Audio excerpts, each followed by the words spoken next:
today we're covering one of the most common questions when people have back pain, which is what to do when your back goes out. Should you move more or should you rest more? So this is a very confusing topic. Many people are confused around it, so we're going to clarify it as much as possible. So first of all, we have to cover what not to do. What not to do can delay your healing, and that was used to be the old advice. And after we cover what not to do, we'll move on to the new advice, the new scientific advice, which actually works way better. And there are two different scenarios that we'll cover. One is if you have back pain from time to time, so this is not an ongoing thing for you. And the other one is if you have chronic pain, chronic back pain, and then the pain intensifies. So we're going to cover both of these. It's quite similar, but there are also differences. So first, what not to do, what you should try to avoid. And this is the old advice. The old advice used to be to stay in bed rest, for as long as possible. Sometimes it used to be doctors would recommend to rest for a week, 10 days, even more. And over the years, it was found that this advice actually prolongs back pain. So if you're going to follow this advice, that's the bad advice. That's the wrong advice. And why it doesn't work?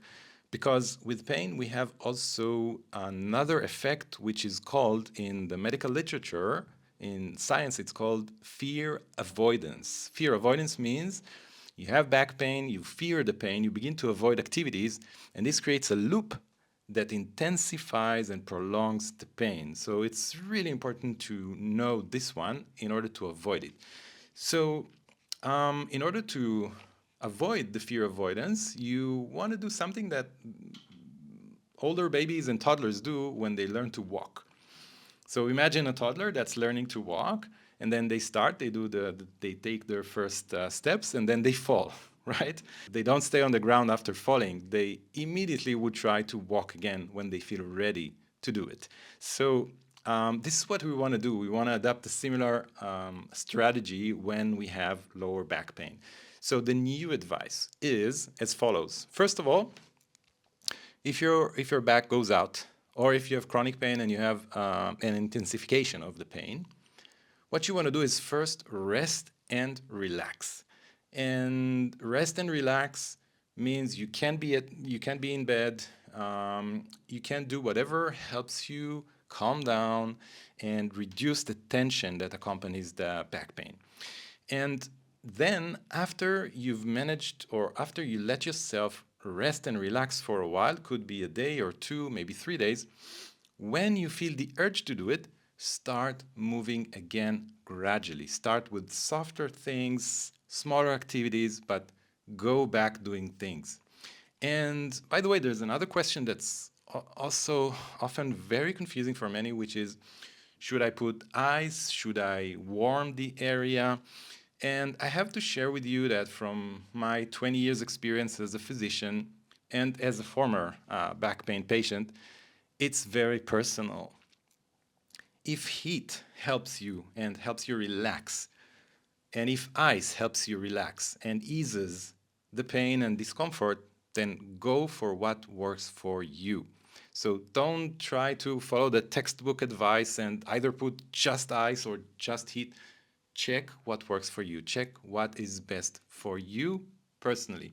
Whatever eases you, whatever helps you relax, that's the right solution for you. And of course, during those first days, consult with your doctor. You can take some pain meds, something to ease the pain as well. Again, you want to first relax a couple of days, few days, 2 to 3 days, and then start moving again, gradually resume activity as fast as you can. For those of you, if you're suffering from long-standing pain, so chronic back pain, and suddenly the pain increases, then what you want to do is similar, and you want to first relax and then gradually go back to what you're doing, but just do it a bit more gradual. So do it slower. The return to activity should be more gradual, and when you feel safe to go back doing your activities, just do it very gradually. Increase your confidence, and the more confidence you have, you can do more. What it does, why this new advice works, is that it loosens the fear avoidance cycle. And when the fear avoidance cycle or reaction reduces, then also pain reduces with it. That's a very instinctive reaction. And when we gradually show ourselves that we can move, that we can resume activity, then the fear goes down, the avoidance goes down, and the pain goes down faster as well. So if you have any questions about that, let me know. Write them in the comments below. If you like this video, it's helpful for you, then you can also press the like button. This way I know it's helpful and it encourages me to do more videos like that. Be well, take care, and I'll see you in the next one.